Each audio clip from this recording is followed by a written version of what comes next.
Everyone, मेरा नाम मलका है और मैं आपके ही चैनल लेपाक्षी एजुकेशन पर आपका स्वागत करती हूँ। हमने एनसीईआरटी स्टार्ट करी थी और NCERT class 6 chapter 1, chapter 2 and chapter 3 हम कवर कर चुके हैं और हम चैप्टर 4 मानचित्र समझने की कोशिश करेंगे। ये चैप्टर एग्ज़ाम के हिसाब से बहुत ही इम्पोर्टेंट है क्योंकि इसमें से क्वेश्चंस बहुत आते हैं। है छोटा सा चैप्टर लेकिन क्वेश्चंस इसमें से बहुत बनते हैं। अगर सही से समझ में आया तो इसकी एक एक लाइन के क्वेश्चंस आते हैं। जब मैंने 18-19 में एग्ज़ाम दिया था, 2018-19 में, तब मेरा इसमें से 4-5 क्वेश्चंस आए थे और हम पढ़ कर गए थे, तो हमने सही जवाब दिया। और सिर्फ उस साल नहीं, हर साल इसमें से 1-2 क्वेश्चन ज़रूर आते हैं। अगर आपने अब तक एग्ज़ाम दिया होगा तो आपको पता होगा। मेरे में प्रतीक आए थे और पूछा था कि ये किसका प्रतीक है, और एक खाका से रिलेटेड क्वेश्चन आया था और भी आए थे 2-4। तो उसी को देखते हुए ये काफ़ी मुझे पता है कि इम्पोर्टेंट एक चैप्टर है। और चलिए हम इसको वैसे ही समझने की कोशिश करते हैं कि अगर इसमें से कहीं से कैसे भी क्वेश्चन आए तो हम इसको अच्छी तरह से अटेम्प्ट कर पाएँ। चलिए हम देखते हैं। ये बता रहे हैं कि ग्लोब के महत्व के बारे में। पहले तो हम देखते हैं कि ग्लोब जो है और जो मानचित्र है, दोनों में अंतर क्या है।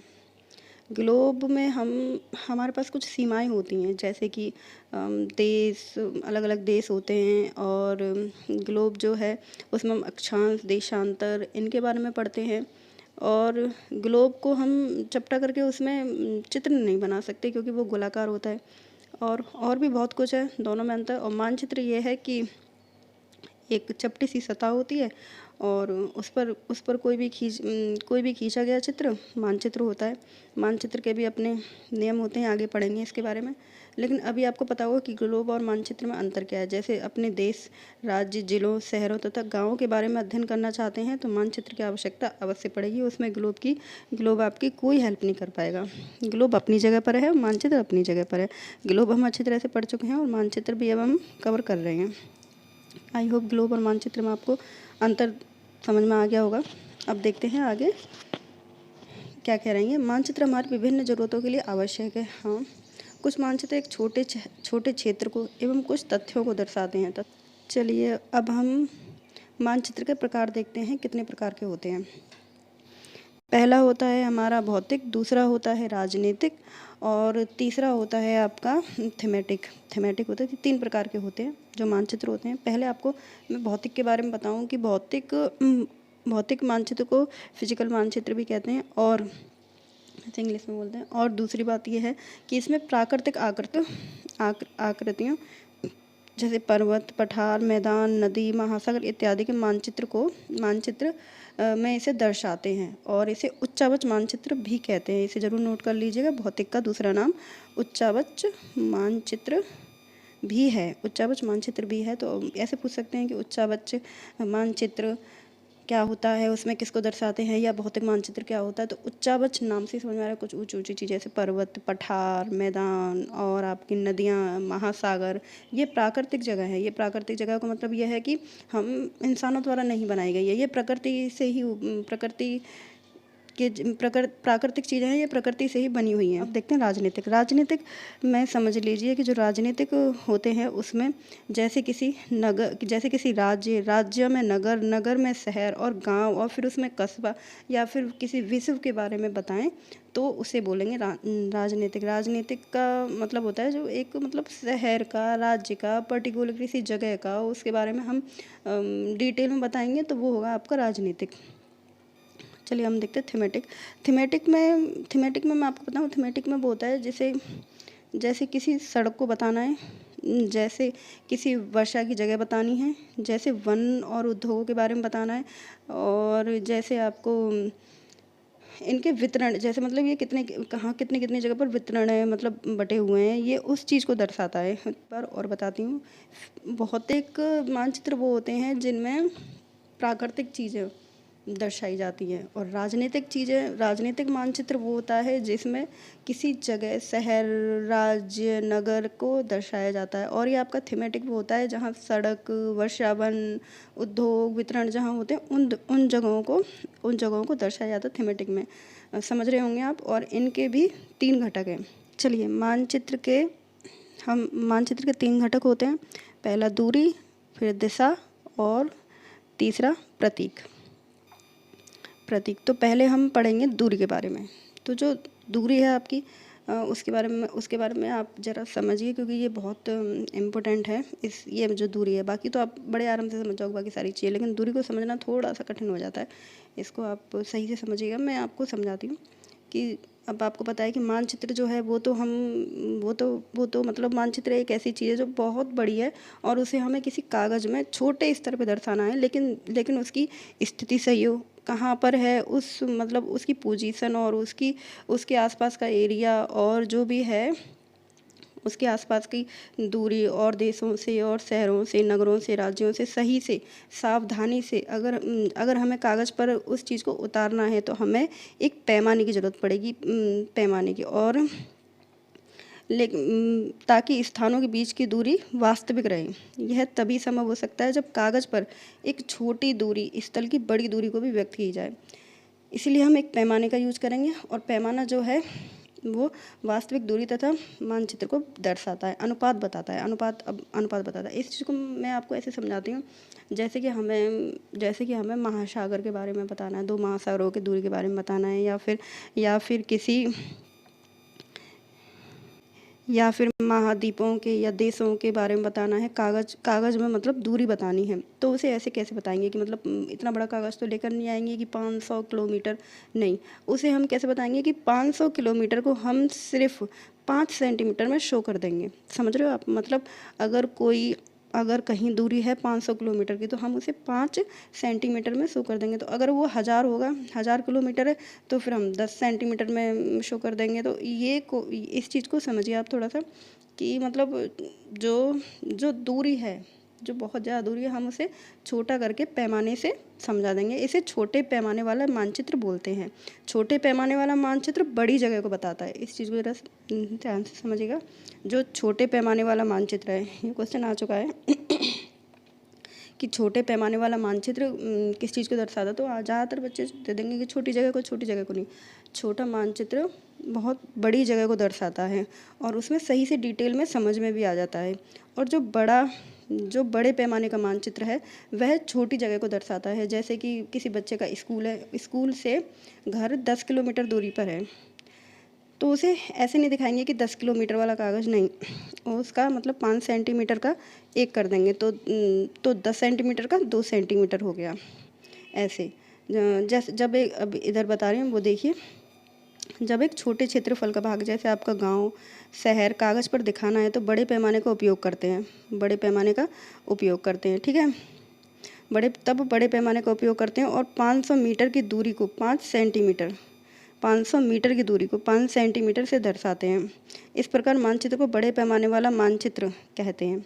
बड़े पैमाने वाला मानचित्र जो है वो छोटी जगह को दर्शाएगा, और जो छोटे पैमाने का मानचित्र है वो बड़ी जगह को दर्शाएगा।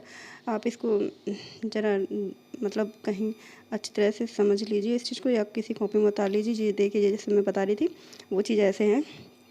उदाहरण के लिए, आपके विद्यालय, आपके घर के बीच की दूरी 10 किलोमीटर है, जिसे मानचित्र पर 2 सेंटीमीटर की दूरी व्यक्त किया गया है। इसका अभिप्राय है कि मानचित्र 1 सेंटीमीटर स्थल को 5 किलोमीटर दर्शाएगा। मतलब अगर कहीं 1 सेंटीमीटर लिखा हुआ है तो वो 5 किलोमीटर है।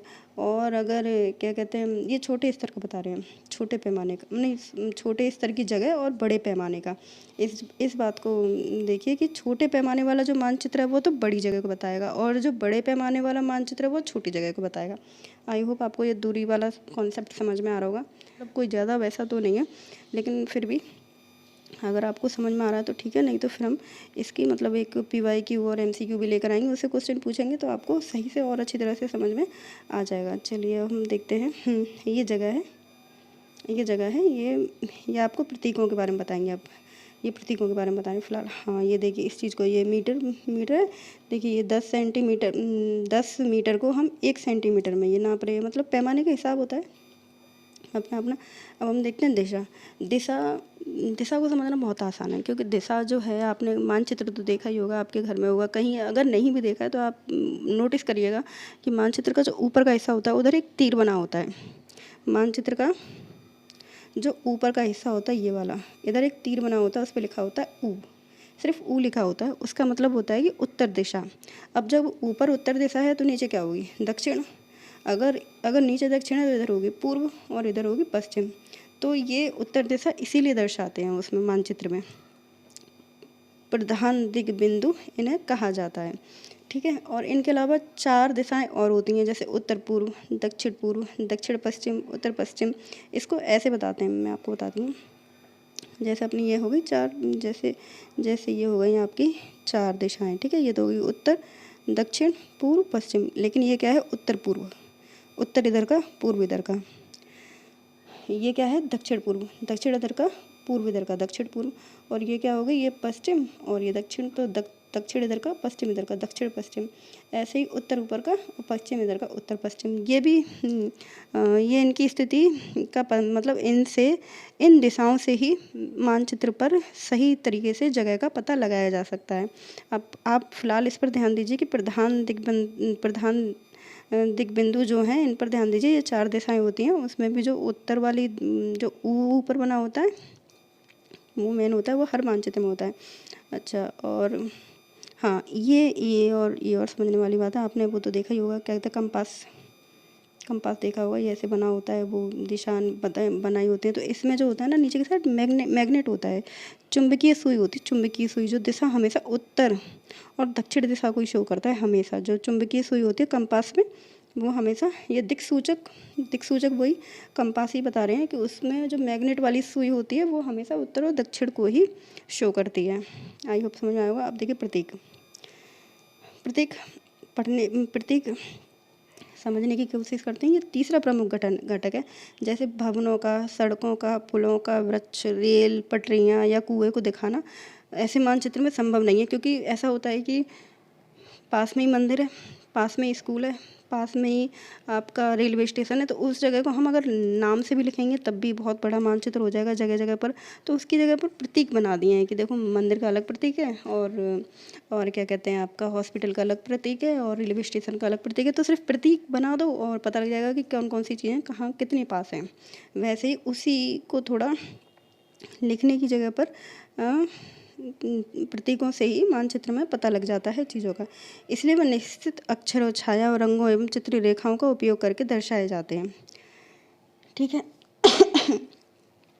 अगर आप क्षेत्र की भाषा को नहीं जानते तो आप प्रतीकों से पहचान सकते हैं। जैसे आपके पास मानचित्र है और आपका साउथ का मानचित्र आ गया और आपको जाना है उधर, लेकिन आप ना उनकी लैंग्वेज समझ रहे हो ना कुछ समझ रहे हो, लेकिन आप प्रतीक तो जानते हो ना। तो प्रतीकों के हिसाब से आपको पता लग जाएगी कि ये रेलवे लाइन है, अच्छा, तो फिर ये आपका कच्ची रोड है, या फिर ये अंतर्राष्ट्रीय है, या अंतर्राष्ट्रीय हवाई जहाज सीमा है, या फिर तालाब है, नगर है। तो ये प्रतीकों से पता लग जाता है, इसीलिए ये प्रतीक बनाए गए हैं, ठीक है। और एक चीज़ और समझते हैं, मानचित्रों की एक विश्वव्यापी भाषा होती है। हाँ, मतलब सभी के लिए समान ही होती है। ये नहीं है कि इंडिया में अलग है और उधर और विदेशों में अलग है, नहीं, सबके लिए समान होती है, और जिसे सभी आसानी से समझ सकते हैं। इन प्रतीकों के उपयोग के संबंध में एक अंतर्राष्ट्रीय सहमति मतलब सभी देशों ने मिलकर आपस में ये सहमति जताई है कि ये रूढ़ चिन्ह है, रूढ़ प्रतीक हैं। कुछ रूढ़ प्रतीक 4.3 में दर्शाए गए हैं। अच्छा, विभिन्न रंगों का उपयोग भी इसी उद्देश्य से किया जाता है। उदाहरण के लिए सामान्यतः नीले रंग का उपयोग जलाशयों के लिए किया जाता है, भूरे रंग का पर्वतों के लिए, पीले रंग का पठारों के लिए, और हरा रंग मैदानों के लिए। चलिए पहले देखते हैं कि प्रतीकों के बारे में क्वेश्चन आते हैं। आपको ये देखना ही पड़ेगा, बाकी मैं आपको समझा दे रही हूँ, लेकिन आपको स्क्रीनशॉट लेना है तो ले लीजिए, और बाकी आपको ये देखना ही पड़ेगा क्योंकि इसमें से क्वेश्चन बहुत आते हैं। जैसे ये प्रतीक बता दिए जाएंगे आपको, ये प्रतीक दिखा दिए जाएंगे, या फिर कच्ची पक्की ऐसे बना के और ये ऑप्शन में दे दिए जाएंगे, ऐसे करके आते हैं। तो तो ये देखिए, ये बड़ी लाइन रेलवे लाइन है, ये तीनों, ठीक है। तो ये बड़ी लाइन है, बड़ी लाइन आप समझ रहे हैं कि मतलब मोटी सी, और फिर एक मीटर लाइन, मीटर वाली ये लाइन, लाइनिंग वाली, और फिर ये रेलवे लाइन है। अच्छा, और कच्ची, पक्की और कच्ची। पक्की देखो कितनी सीधी सीधी है, ये पक्की है, ये कहीं कहीं से टूटी फूटी नहीं है। जो कच्ची है वो टूटी फूटी है, ये ऐसे ही समझ में आ जाएगी, ये तो कच्ची पक्की। अंतर्राष्ट्रीय, अंतर्राष्ट्रीय, अंतर्राष्ट्रीय एक डैश फिर पॉइंट, डैश फिर पॉइंट, ये अंतर्राष्ट्रीय। ये राज्य की, और ये जिले की। जिला छोटे स्तर का इसलिए सिर्फ डैश, बड़े बड़े डैश, ये जिला हो गया। और राज्य जो अंतर्राष्ट्रीय बड़ा, इसलिए उसके लिए मोटा और पॉइंट। ठीक है।